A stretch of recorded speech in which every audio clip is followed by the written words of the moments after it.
eratkan barisan. Pertarungan di antara caleg sama caleg, sekali lagi saya harus ingatkan, bukan pertarungan di antara kalian.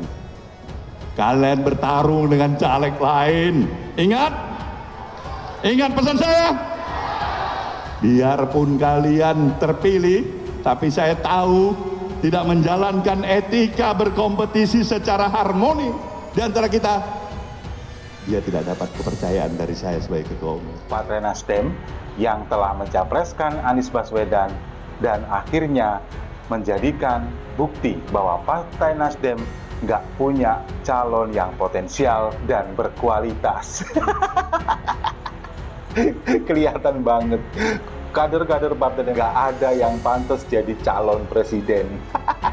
Survei setelah usulkan Anies, elektabilitas Nasdem merosot hingga di bawah ambang batas. Ini sungguh mengejutkan, bahkan kalah dengan PSI dan sama PKS, yaitu Nasdem sekarang ini elektabilitasnya turun menjadi 3,8%.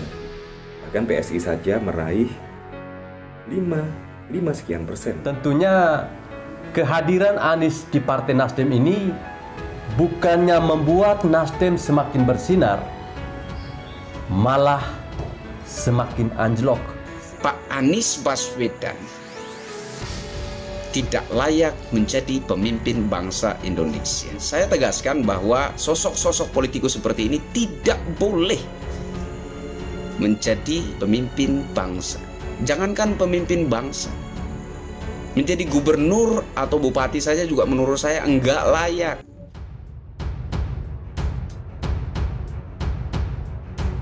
Capreskan Anies Baswedan, Nasdem tabuh genderang perang dengan PDIP. Deklarasi Anies Baswedan sebagai bakal calon presiden dinilai langkah politik Partai Nasdem untuk memulai genderang perang dengan calon dari partai lainnya. Sebab dengan bacapreskan Anies bisa dimaknai sebagai cara Nasdem mengambil sikap politik beda dengan pilihan capres terhadap penguasa. Menurut Direktur Riset Indonesia Presidential Studies, Arman Salam, kekuasaan yang dimaksud adalah PDIP. Presiden Jokowi adalah kader PDIP. Pengamatan Arman dalam konteks politik memang terkesan Jokowi mampu mengatasi tekanan PDIP sebagai presiden. Namun demikian, banyak fakta intervensi PDIP yang begitu kuat atas berbagai kebijakan strategis pemerintahan. Dalam pandangan Arman, saat ini Presiden Jokowi harus lihai bersikap sebagai presiden atau kepala negara. Zulfan Lindan ungkap awal mula penonaktifkan dirinya dari Nasdem, saya di WA katanya Paloh marah. Politikus Partai Nasdem Zulfan Lindan merespon atas penonaktifan dirinya dari kepengurusan DPP Nasdem. Zulfan mengatakan penonaktifan itu bermula ketika dirinya dikabari Sekjen Nasdem Joni Plate bahwa Ketua Umum Surya Paloh marah atas pernyataannya. Adapun pernyataan yang dimaksud yakni Gubernur DKI Jakarta Anies Baswedan sebagai antitesis Presiden Joko Widodo. Zulfan lantas mengirimkan pernyataan lengkapnya kepada Joni soal Anies antitesis Jokowi. Zulfan menduga Menteri Komunikasi dan Informasi itu tak paham apa yang diucapkannya. Ia menjelaskan dirinya telah mengundurkan dari kepengurusan DPP Nasdem pada 20 April 2020 karena diangkat menjadi Wakil Komisaris Utama Jasa Marga. Sebab menurut Zulfan, menjadi Komisaris BUMN tak boleh menjadi pengurus partai hingga akhirnya dilantik Menteri BUMN Erick Thohir.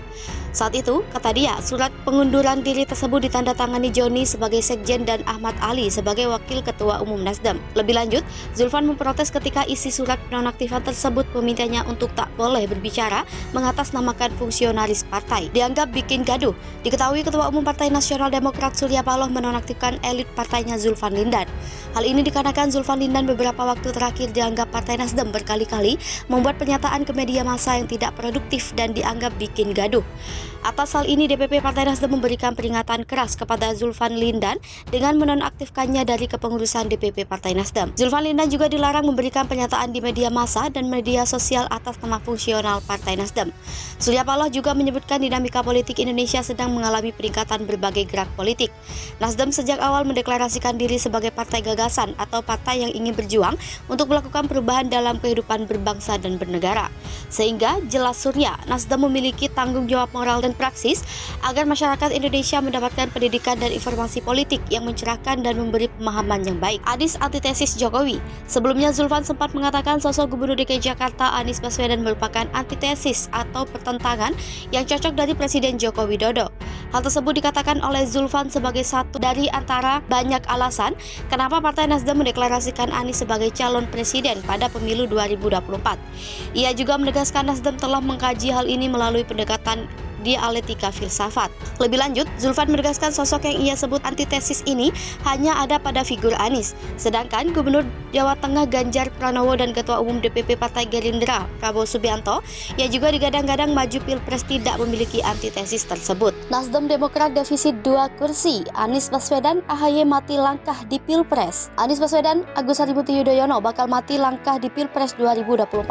Koalisi Partai Nasdem dan Partai Demokrat defisit 2 kursi di parlemen untuk dapat mengusung Capres-Cawapres maju di Pilpres 2024.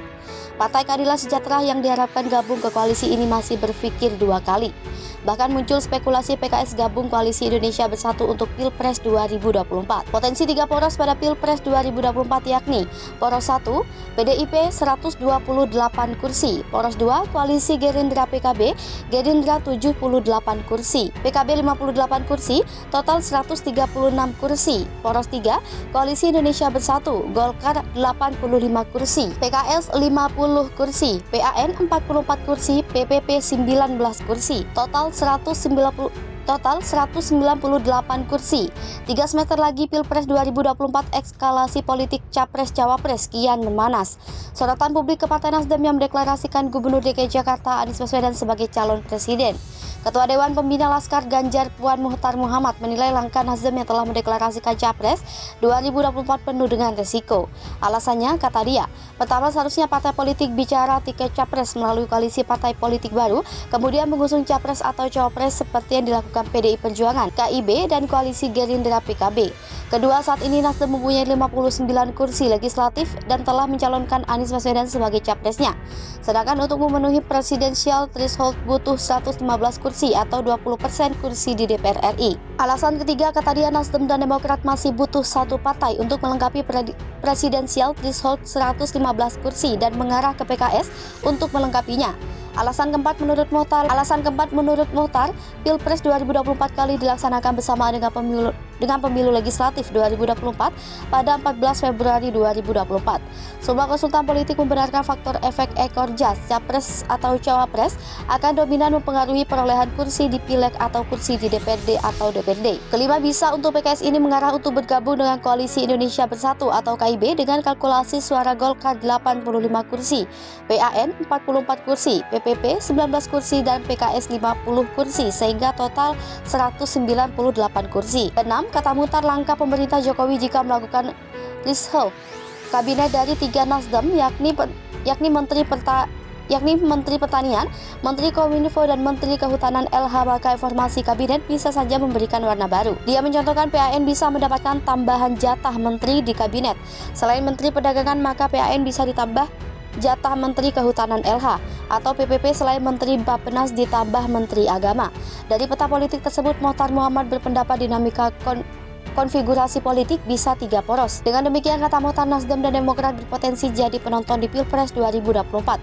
Lebih jauh, dia menyebutkan konfigurasi 3 poros ini dalam politik aliran tidak akan tumbuh lagi di Indonesia dan black campaign maupun negatif campaign yang bermuara ke perpecahan bangsa bisa dihindari.